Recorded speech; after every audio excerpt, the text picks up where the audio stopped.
questions 1 to 4. You will hear a talk about a museum. You should answer the questions as you listen because you will not hear the recording a second time. First, you have some time to look at questions 1 to 4.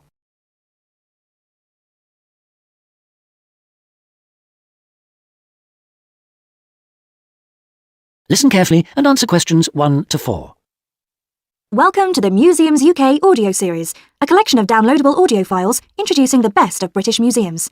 My name's Sam Cooper, and in this file I'll be introducing the Ashmolean Museum of Art and Archaeology in Oxford, with its fabulous collections of Eastern and Western art, antiquities, casts and coins. It's one of the oldest public museums in the world, and it's actually part of Oxford University, though it's free to go in whether you're a student or not. You'll find the main museum in Beaumont Street, near the centre of Oxford, close to both the railway station and the bus station. Opening hours for visitors are from 10 o'clock in the morning till 5 in the evening on Tuesdays to Saturdays, 12 to 5 on Sundays, and 10 to 7 on Thursdays in the summer months. It usually closes for 3 days over Christmas, a couple of days at New Year, and 3 days for the St Giles Fair in early September. You can take photos in the galleries, but only with handheld cameras and not using flash or lights, which can do serious harm to exhibits. Also, as long as you follow all the copyright regulations and you get permission from the staff on duty, you can ask for antiquities documents of less than 100 years in age to be photocopied at a cost of 5p per A4 sheet. Before you hear the rest of the conversation, you have some time to look at questions 5 to 10.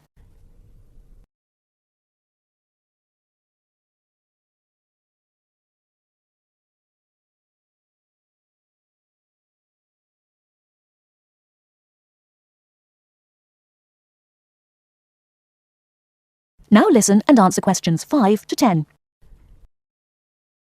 Perhaps not surprisingly, given its links with the university, the Ashmolean has an education service for schools and the general public.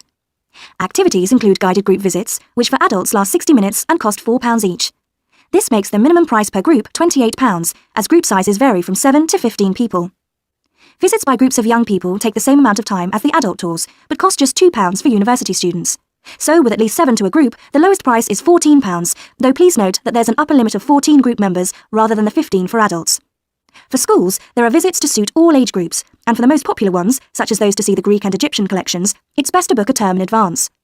Tours last 50 minutes, starting at 10:15, 11:30 and 1:15, with a maximum of 13 children per group. Now, if you're free in the middle of the day, why not go along to one of the 45-minute lunchtime talks? There's a really wide range of topics. On the 19th, for example, the subject is Greek mythology, and on the 20th, there's Celebration of India. Both begin at 1:15, the usual time for these talks, and they're held every Tuesday, Wednesday and Friday. Another regular feature, on Saturday mornings through to the afternoons, are the workshops. If you're interested in developing your own illustrative and artistic skills, these are for you. They're aimed at artists of varying levels of experience and are always led by practicing artists. Running for 6 hours from 10 o'clock, this is wonderful value at just £5, including basic materials, and also a decent cup of coffee. That is the end of part 1. You now have half a minute to check your answers.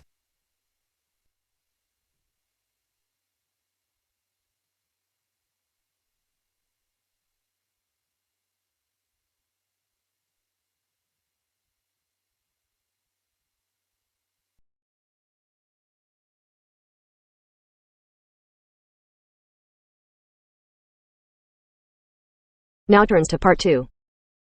Part 2. You'll hear a dialogue between a foreign student and a student union officer. As you listen, answer the following questions. First, look at questions 11 to 13.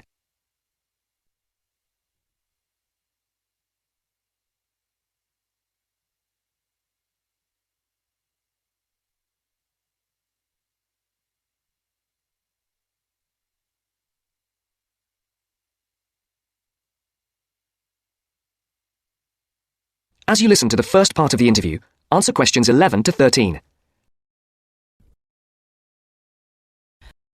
Good morning, can I help you? Yes, I'd like to know something about the British medical scheme. Yes, what's your question? Can I use British doctors if I fall ill? That will depend on how long your course of study is. If it is 6 months or more, then you are entitled to treatment from the British Medical Scheme, called the National Health Service, NHS, as if you were a British citizen. With the NHS, consultations with doctors are free, but you will be asked to pay something towards the cost of medicines. In 1987, this is £2.40 for each item of medicine. You are also entitled to free treatment in British hospitals. Always make sure the doctor knows you want treatment from the NHS, as doctors also take private patients, who pay the full cost of all their treatment. How do I make sure I can be treated by the NHS? If you are eligible for treatment, that is, you are registered on a course of 6 months or longer, then the first thing you should do is to register with a doctor. You should register with any doctor close to where you live. Local post offices have lists. Now look at questions 14 to 20.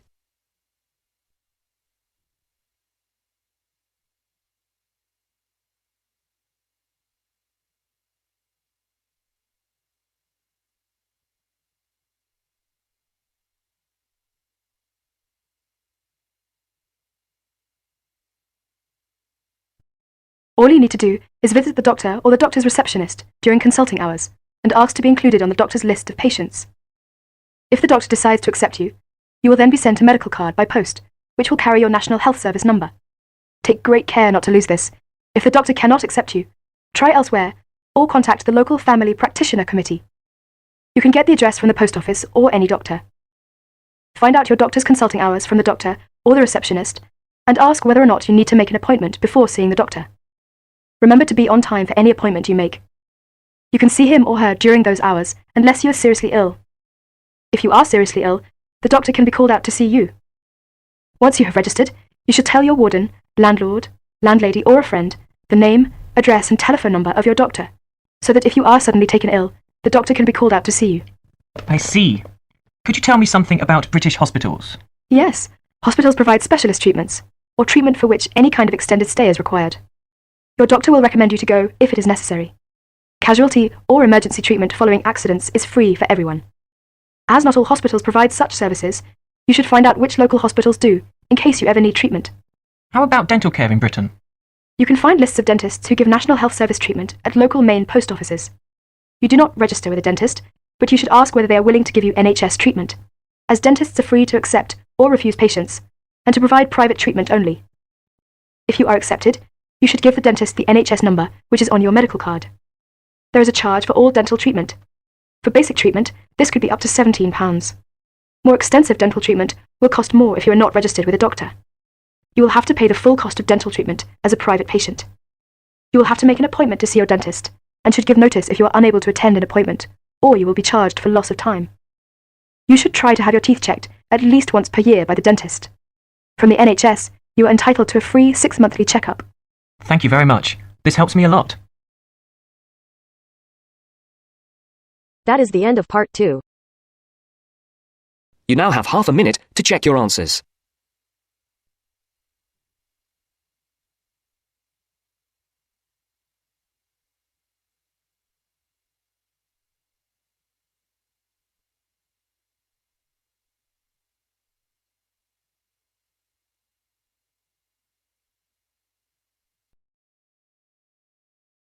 Now turns to part 3.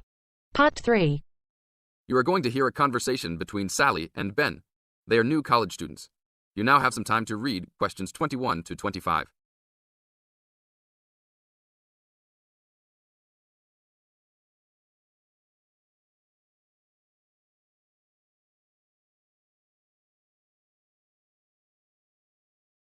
Now, listen to the first part of the conversation and answer questions 21 to 25. Hi, Ben. Sally. How are you? Fine. I wondered if I'd run into you. When did you get here? I only arrived last night, just in time. I prefer to travel on Sundays to miss the working rush. I suppose you arrived in plenty of time. Oh, I've been here for 4 days now, so it must have been Thursday that I arrived. I like to have a good chance to look around and settle in. I should have come earlier too. I'm hoping to get a part-time job. Well, you've no time today, I suppose. Do you still plan to be an architect? Yes, it's what I've always wanted to do. And you were planning to do economics, weren't you? Yes, I was, but now I've decided on psychology instead. How many textbooks do you have to get? I've been given this long list, and I'm sure they'll cost a fortune. See? That looks a lot. It's longer than my list. Well, it's 14 all told. So I might use library copies instead of buying some of them. What about you? I'll probably buy the whole lot of mine because I only have 5 on my list, although I'm sure there are many more I'll have to read. Luckily, we don't have to read them all straight away. Have you got your class timetable yet?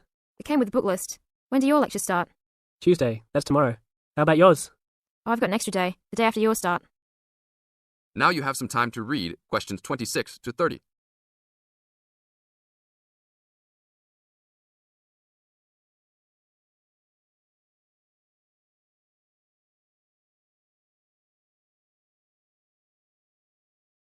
As the conversation continues, They are talking about their new college life.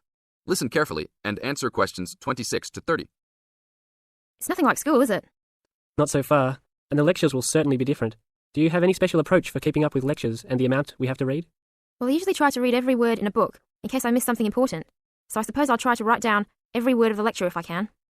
Oh, I couldn't do that. I'd get cramp in my fingers, and I wouldn't really hear what was being said.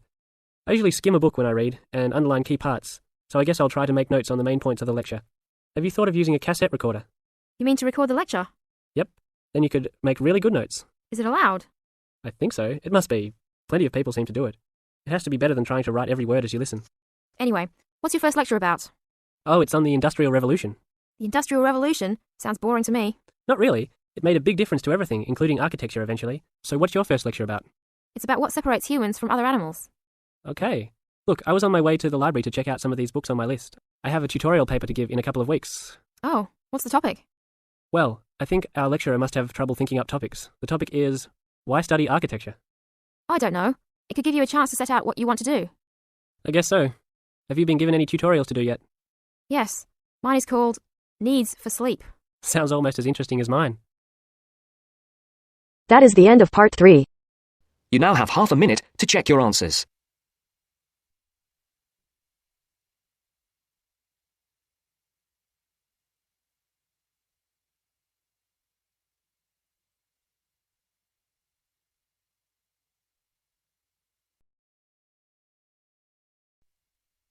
Now turns to part 4.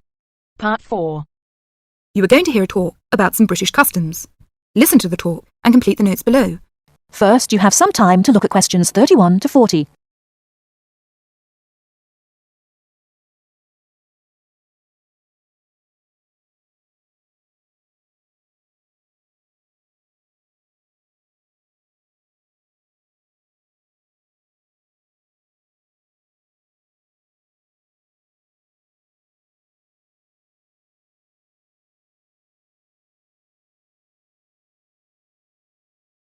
Now, listen carefully and answer questions 31 to 40. Good morning. My name is Marsha Smith, a counsellor here at the Student Services section of the university, and this morning I'd like to talk to you about visiting a British home. This may help you to cope well with your study and social life in Britain. There is a commonly quoted saying in Britain, "An Englishman's home is his castle," which sums up the importance we give to our own bit of private territory. If you are living in a British home, or are invited to visit or stay with someone, it is important to act thoughtfully. For example, be punctual for meals and, if you know you have to miss one, let your host know as soon as possible. Check whether it is convenient for others in a house when you wish to take a bath or wash and dry laundry, and unless your host employs someone to do the housework, you are expected to make your own bed and keep your room clean and tidy yourself. If you don't have a door key, remember to make arrangements if you intend to be out late, and keep your hosts informed of your whereabouts so they don't worry. These suggestions apply whether you're a guest or a lodger, and will help the household to run smoothly.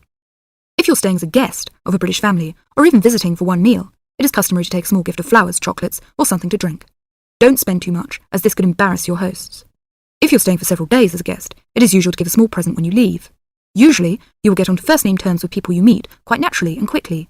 If you're unsure, continue to use their family name, surname, and title until they ask you to use their first name. Older people, and those with whom you have a more formal relationship, may prefer to stick to surnames, for example, Dr. Smith or Mrs. Smith. If you're going to eat with British people or to stay with a British family, you may want to know if there are things that they normally do or don't do at the table. Rather than worry too much about rules, you may like to watch other people and copy what they do. It also helps to understand a few customs first. Both at home and in restaurants, people normally wait until everyone has got their food before they start eating. However, they will start before this if someone says, "Please don't wait," or "Don't let it get cold." When people have started, they keep their cutlery, knives, forks and spoons on the plate when they are not using them, and leave them on the plate when they finish the course. For each course, different cutlery is used. You may also notice that people don't usually spend much time at the table talking, drinking and smoking. In fact, after dinner at home, it's fairly common for everyone to leave the table together and have coffee in the living room.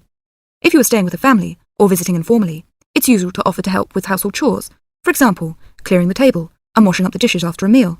Even men are expected to offer, though you may not be accepted. At a more formal meal, however, the host won't normally expect guests to help. That is the end of part 4. You now have half a minute to check your answers. The left side, the right brain drives me insane. Don't lie, don't lie, don't lie.